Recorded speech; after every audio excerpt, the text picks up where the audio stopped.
Hello and welcome. And today I'm going to talk about this new study out of the UK about chronic fatigue and ME. And have you guys heard about this? I randomly saw this. There's a doctor from Australia who's an endocrinologist that I follow on Instagram, and she posted this study because there was an article about it in The Guardian, and I will link that in the description. So she was saying, a lot of people come to me thinking I can help with their long COVID. It's an endocrine problem, but she's like, it's really not. And so this study is called the Decode Me Study, and it was done in the UK. And it's looking specifically at genetics, genes, of people with ME or chronic fatigue.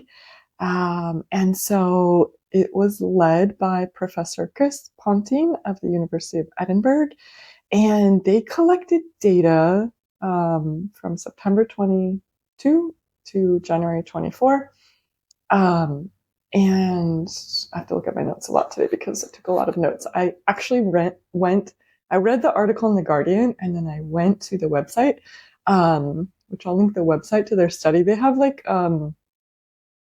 layman's term interpretations and stuff. I didn't look at everything, but I wanted to see the actual study. I skimmed through some of it because I don't know genetics, but just kind of wanted to see. So, so what they found is 8 gene variants that were significant. And most of these relate to our immune system and our neurological system, which kind of makes sense. So like the study looks at the DNA, and it's called a genome-wide association study. And it looks at what they call SNPs at millions of locations. So you could read more about it on the website, but basically like our DNA is made up of like genes, and there's like certain letters, and basically they looked at certain ones. They're like, there's millions of them, but we just looked at certain ones. We ran these certain statistical tests, basically to see what's different between people that have chronic fatigue and like people that don't, regular people. So this was done in the UK. So most people were of European ancestry. So it's done on white people because it was in the UK. So that's like a limitation of the study. So they had 15,000 people who gave them saliva samples and they filled out a survey to say like their symptoms. So the average age was between 52 to 55 and 84% female, which they were like, that's a little more than what we wanted because it's like 80% of chronic fatigue is female. And this was also interesting. Most of their patients had chronic fatigue for more than 10 years. So it wasn't really COVID related. And so one of their questions was like, did an infection start your chronic fatigue?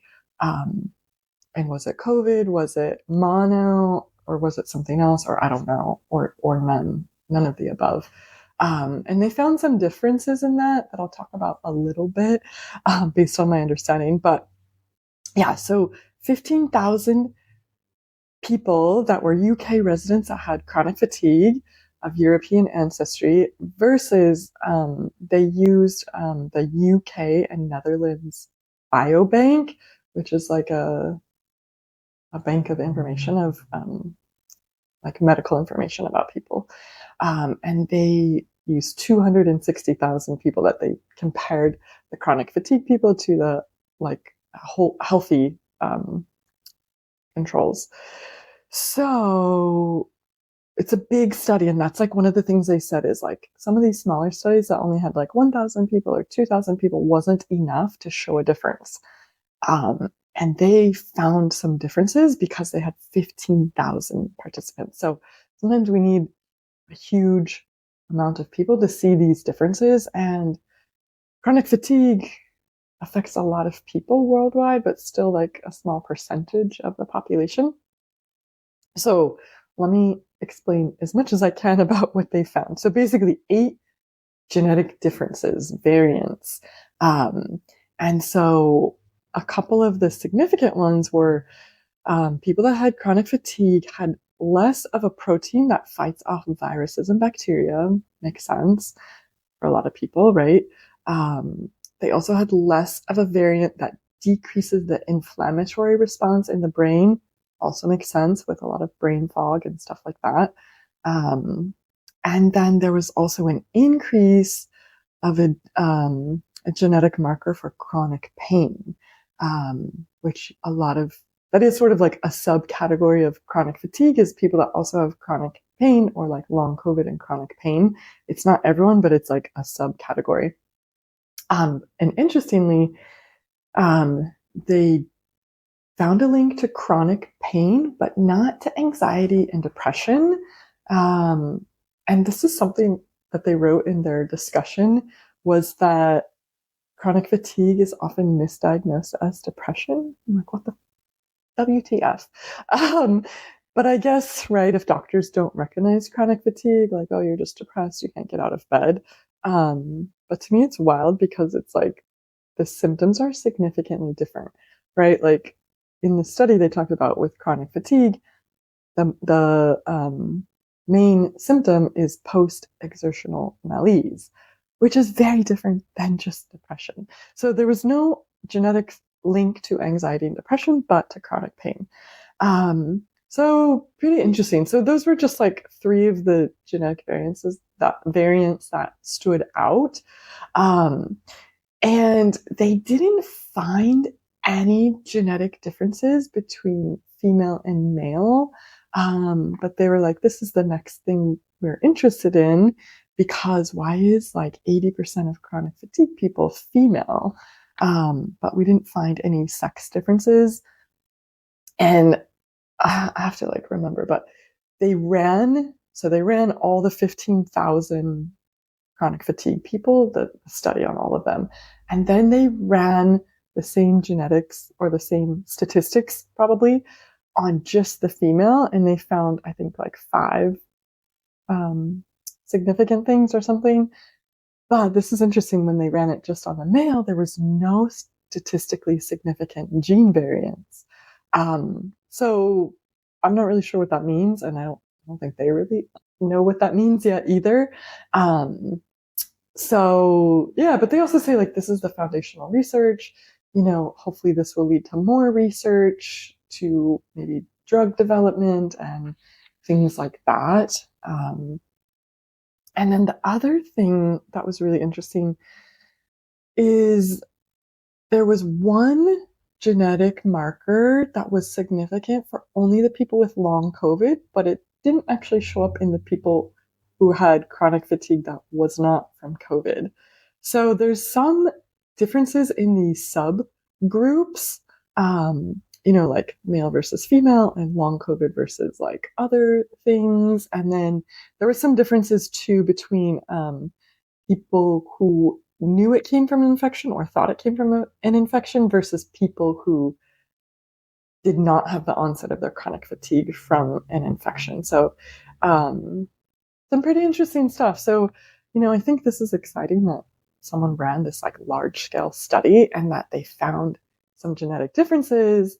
You know, this is science, how it works. It's like we have to have large numbers of people to study, and then we need these kind of what we call foundational studies that show these things. And then hopefully some other researchers will come along and look at the next thing like, okay, so of these 8 markers, you know, like, is there a drug that can target these? Is there something that can prevent this, right? Or something else like this is what we need to lead to treatment.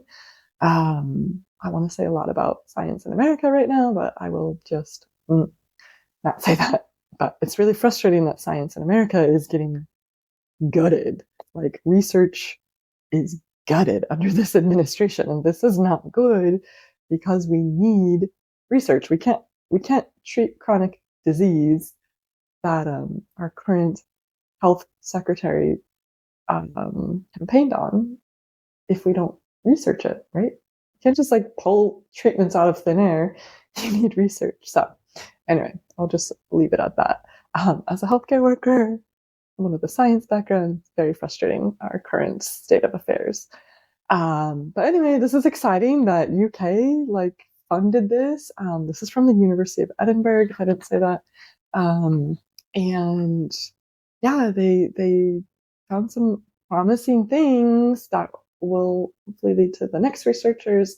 And their website, I didn't look at it too much, but they have like how to contact them if you're a researcher, if you want access to the information. And a lot of the study participants consented to like have their information passed on to other researchers. So that's how science works. You have to get consent for everything that you do. So anyway, let me know your thoughts on this, and I'll link the website below. They have some stuff for like, common people, not scientists, and yeah, it's promising as at least a next step, some more information.